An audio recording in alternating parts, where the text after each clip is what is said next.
how an OT and a sex therapist could kind of co-create or collaborate together. So I've always been drawn to thinking of things through systems and how emotions, reactions, and thoughts just aren't siloed in a body. That's phenomenal. You're quite the powerhouse. Somebody seems fine on one day doesn't mean that they're not going to have a flare. Whether or not people who claim to be sex positive are actually equipped to work with people that have pelvic health dysfunction. I always say not all mental health therapists are created equal, and that includes sex therapists. New and seasoned OTs are finding their calling in pelvic health. After all, what's more ADL than sex, peeing, and poop? But here's the question: what does it take to become a successful, fulfilled, and thriving OT in pelvic health? How do you go from beginner to seasoned and everything in between? Those are the questions, and this podcast will give you the answers. We are inspired OTs. We are out of the box OTs. We are pelvic health OTs. I'm your host, Lindsay Vestal, and welcome to the OTs in Pelvic Health podcast.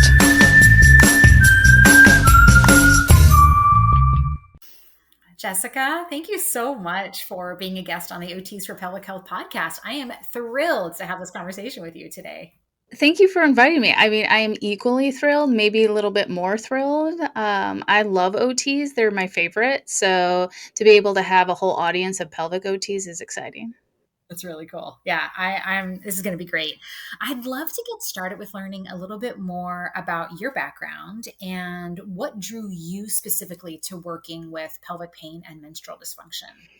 So my license is in marriage and family therapy. So it's an LMFT, and I'm licensed in 8 states right now, looking at a 9th in Illinois. But the states I'm licensed in, if I can remember them all correctly, are Colorado, Hawaii, Iowa, Missouri, Nevada, North Carolina, Virginia, Florida. I think that's 8. But I work, I'm also a certified sex therapist with ASECT, and I'm currently working on gaining my approved supervisor credentials through ASECT to supervise certified sex therapists as well. But going back to the question on how I got interested in this is with the LMFT, really all that means in my world is my master's degree and training is in systems. So I've always been drawn to thinking of things through systems and how emotions, reactions, and thoughts just aren't siloed in a body. Systems impact each of us. And it wasn't until grad school where I actually had language to explain kind of how I always saw it. As for the pelvic pain and menstrual dysfunction, I always had pretty terrible periods, which is similar to many of my clients. I never really had anyone to talk to them about, talk about my periods, to know that they were not normal, not, typical. And hormonal birth control managed my period symptoms for me, but then they came with their own set of issues, as hormonal birth control can, including a ton of anxiety, blood clot issues, all that jazz. And it was really about 10 years ago that I had a patient in common with a pelvic therapy clinic in Denver. And my client was telling her PT about our sessions, and that therapist reached out to me to connect, because she really liked what she was hearing from her patient about just sort of my approach.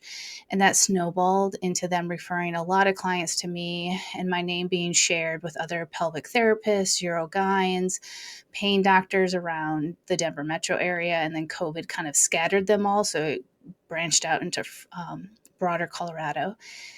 And then just over 5 years ago, my blood work showed my platelets came back high. So going back to the birth control. And I was lucky enough to have a primary care doctor who knew enough to immediately take me off the NuvaRing. Mm-hmm.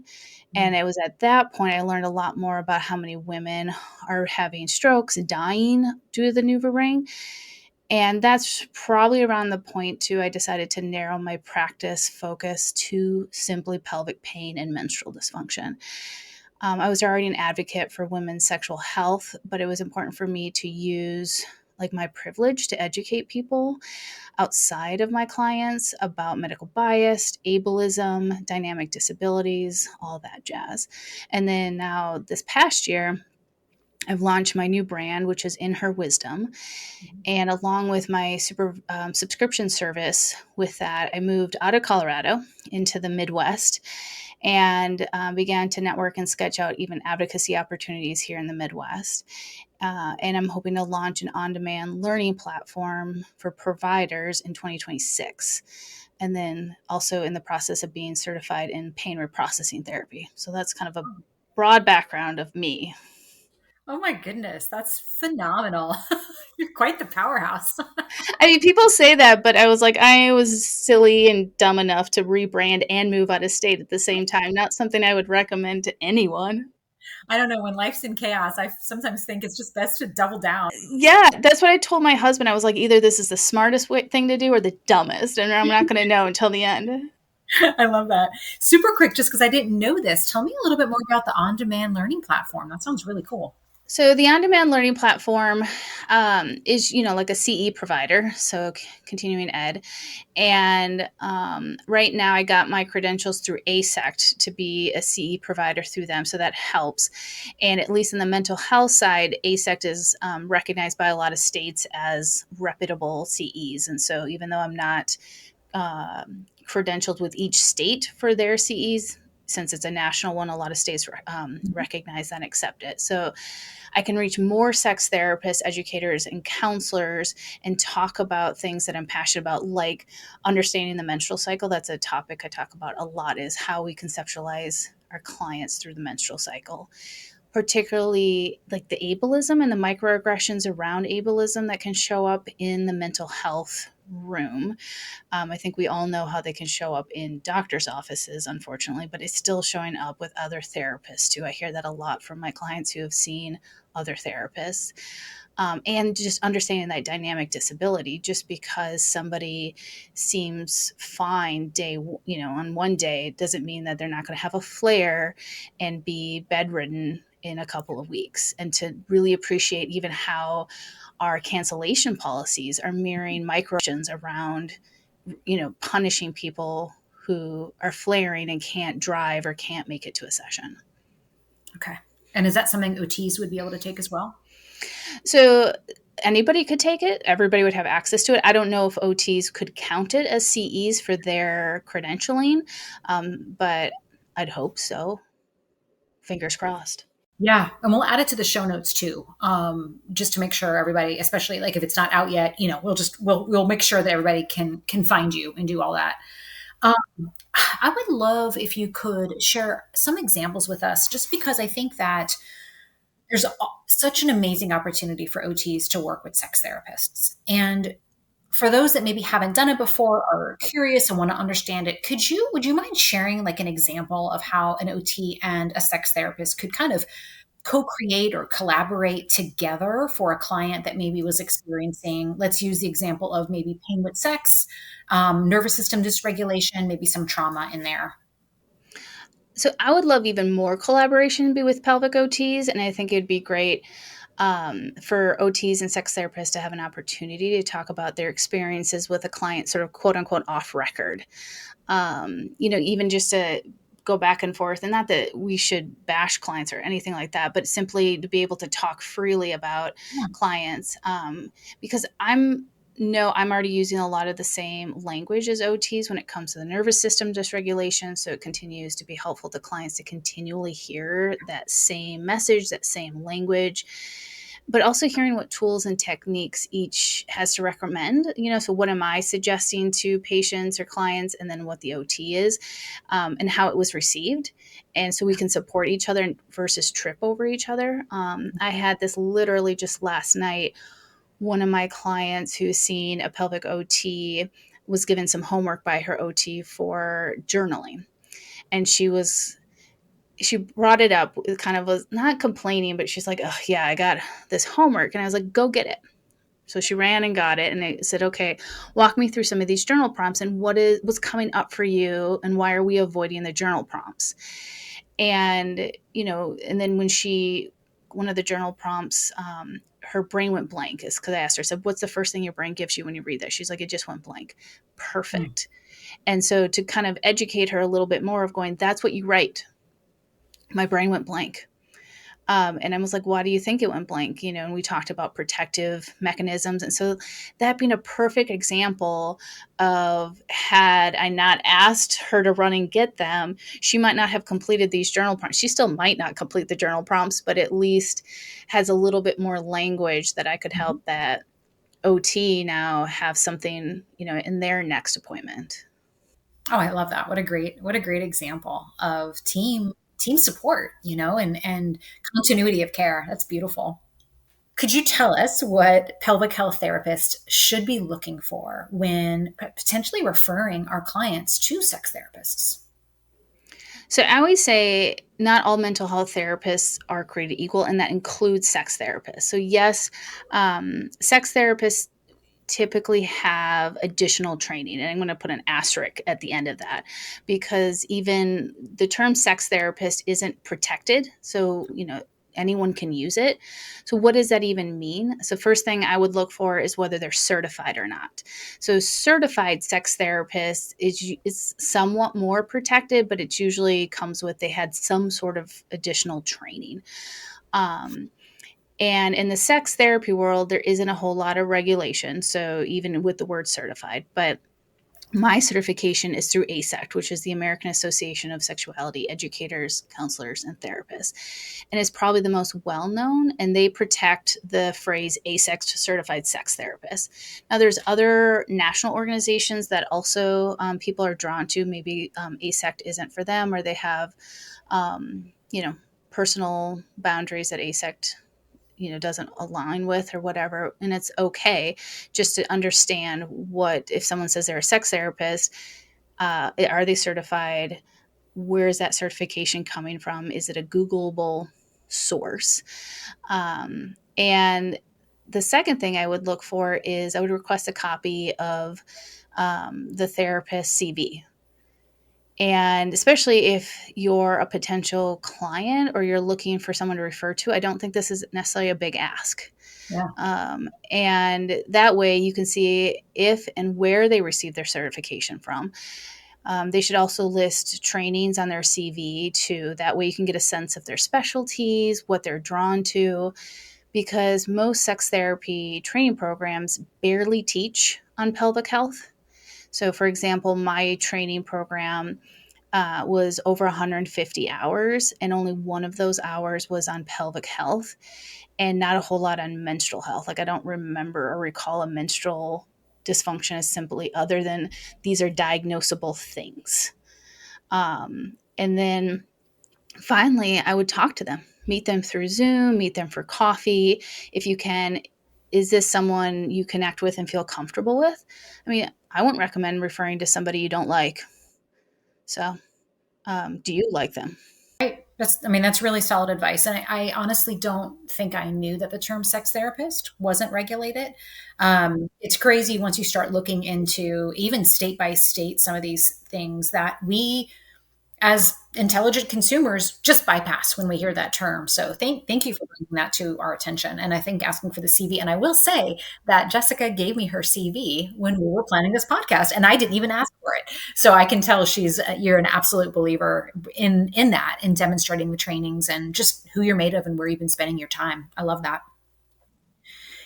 I know you have strong feelings regarding the word sex positivity, and I have a sense that you have thoughts regarding whether or not people who claim to be sex positive are actually equipped to work with people that have pelvic health dysfunction. Can you tell us a little bit more about that? So, building on some of the pieces I mentioned just a couple seconds ago, like you said, sex therapist is a broad term. And when I mentioned my 150 hours through ASECT, under that umbrella of 150 hours, we have ethics, developmentally, pieces for sexuality, gender and sexuality, relationship diversity, so ethical non-monogamy, anatomy, sexual functioning, even abuse, substance abuse, research. So all of that is a lot in 150 hours.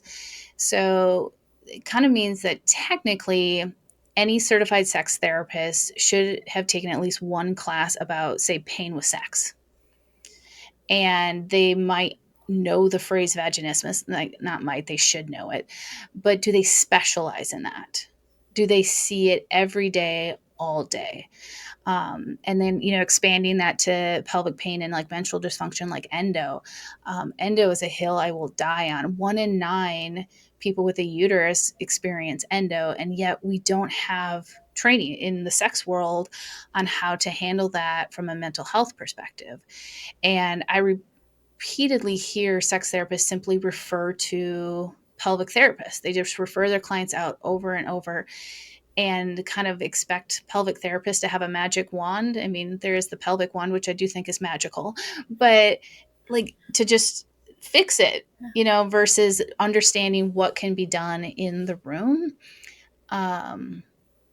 And so without like additional training, just because someone's licensed doesn't mean, or even certified doesn't mean like they can understand what's happening with your client. Now, a client going to a sex therapist who's accessible is still better than nothing. Yeah. So even if, in your area, the only, you don't have people specialized in pelvic pain or menstrual dysfunction, that's still better than nothing. But otherwise, like, and going back to the sex positive piece, I would avoid anyone who says they're a certified sex addiction counselor. There are programs out there who are designed for that piece, but they're created by the addiction world. They're not created by the sex therapy world. And particularly, if somebody says that they're, have a sex addiction, I don't think, our clients are going to be the ones expressing this, but, maybe their partners or identify as that. But in the sex positive world, we use the term out of control sexual behavior versus addiction. Okay. Okay. Yeah. That makes a lot of sense.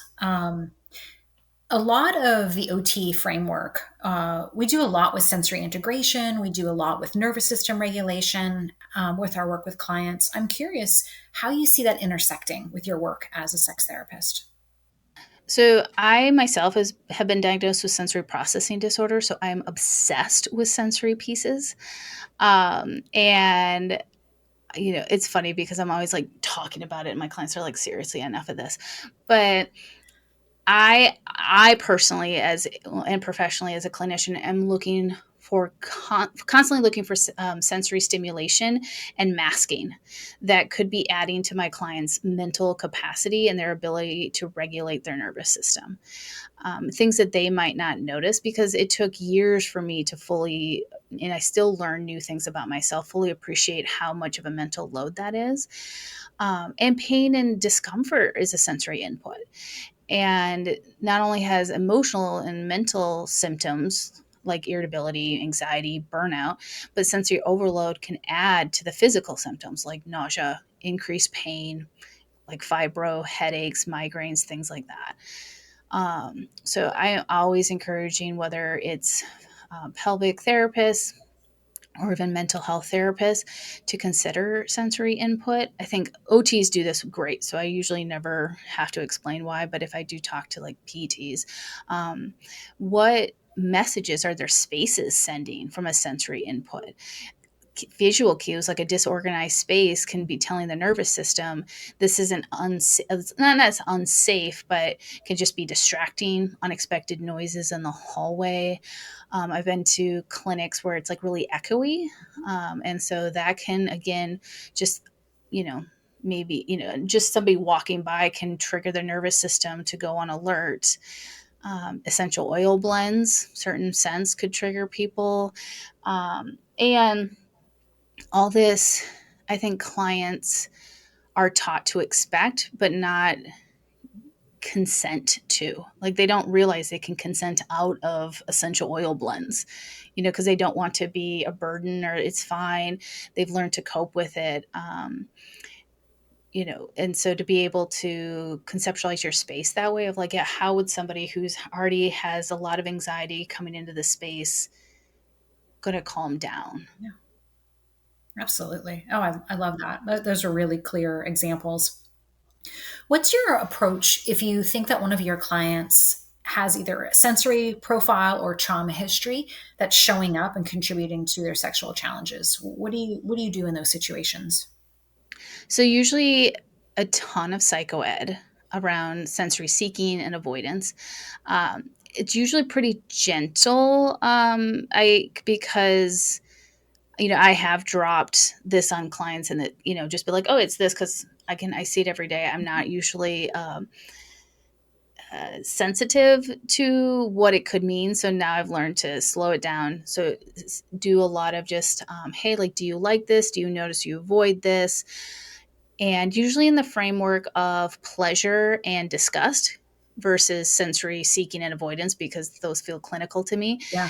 And because I have a lot of clients who avoid sex because of tastes and smells, but they either don't realize that's why they're avoiding it, or they feel embarrassed, broken to admit those things because they think I'm supposed to like this, or there's parts of it I do like, but I really hate this. But how do I tell my partner the smell of saliva, repulses me? And so it's a really slowing down process, making sure it's safe to explore different sensory pieces, validating the sensory avoidance, Mm-hmm. telling them that it's okay, this is normal, like you're not abnormal, and then recognize like how trauma and like how having to tolerate those things can play into even more masking, and again sucking up those spoons that they don't have a lot of to begin with. Yeah, yeah. It's can be really challenging to have that like inner mirror pointed at you, and for you to piece apart. That's actually why I've been avoiding it. It is the smell, it is the taste. So I think that's such important work. I mean, at the end of the day, sex is sensory, and It is. being able to address it like that, I think, is so foundational. So your clients are super Yeah. happy to have you. Well, and I'm lucky to have that diagnosis because I can use my own examples, a little self-deprecation in there to be like, let me tell you what I hate. Yeah. And, pick something. It's always bacon. I don't love bacon. And yet it's very un-American of me, and so to bring that humor into it too, where we can laugh about things we love and things we hate. And yeah. Yeah, I love that. Do you have any like checklists or communication checklists, yes, no, maybe list, or anything like that that you use with your clients to help them discover those things with their partner? So not an official one. When I start to sense some sensory stuff, then that's when I kind of go in to be like, hey, so how do you feel about this? Because I know some people don't like this, or, and like frame it that way. Or even if I just back up and be like, what are your favorite parts of sex and what are your least favorite? So again, not hate, not disgust, but like least favorite feels a little easier to answer. I love that. Yeah, that word choice is really important. It feels less extreme when you kind of just make it less extreme and make it in their brain. Yeah, that's fantastic. Are there, you mentioned ASECT, but I'm just trying to think about OTs listening to this conversation who may want to refer out and find more of these collaborative approaches. Are there any specific trainings outside of anything you've mentioned, or directories or resources that you know of that OTs can rely on to find more people like you that they may want to connect with? I mean, I wish there was. Like, your new directory is amazing. And I'm really excited. I keep watching the states. I'm like, one of these days, Iowa's going to have one. Minnesota has one, but we're getting close. And then, so yeah, you're right. I keep mentioning ASECT, and ASECT does have a kind of quote unquote find a provider button. I can't remember exactly what the words are there. And there are a lot of even non-mental health therapists on ASECT. So any OT is welcome to become a member of ASECT and then network that way. I'd recommend keeping an ear out for anyone who mentions they are a sex therapist or part of like ISHWISH or ISSM. Again, organizations that are more specialized that kind of show that mental health therapist is taking an additional step into, like just sexual health worlds. And I mean, I would just love more OTs to collaborate with sex therapists. So even if they don't specialize in something, but you really jive with a sex therapist, to like ask them if they would like to learn more or do trainings and presentations. Right now I'm working with both a pelvic OT and a pelvic PT to try and collaborate more on presentations in each of our worlds. So both in the sex therapy world and the PT OT world, and educate more providers on how to network and collaborate, and how to just connect and like get this education and information out there. Yeah. Yeah. I think our intersection is really aligned in the sense that not many people know what OTs do. Not many people know what OTs in pelvic health do. And I think people think they know what sex therapists do, but once you ask even one question, you very quickly find out they don't. And so it's like we're both like, double horned unicorns here coming together. And I think we could really jive and really support our clients and possibly geek out, more than likely geek out in the process and learn so much from each other. Yeah, I'm always geeking. I always say that pelvic providers are my favorite people because they tend to be more sex positive than the average person out there, but they're not, like, sometimes sex therapists take themselves too seriously, and so they can be exhausting.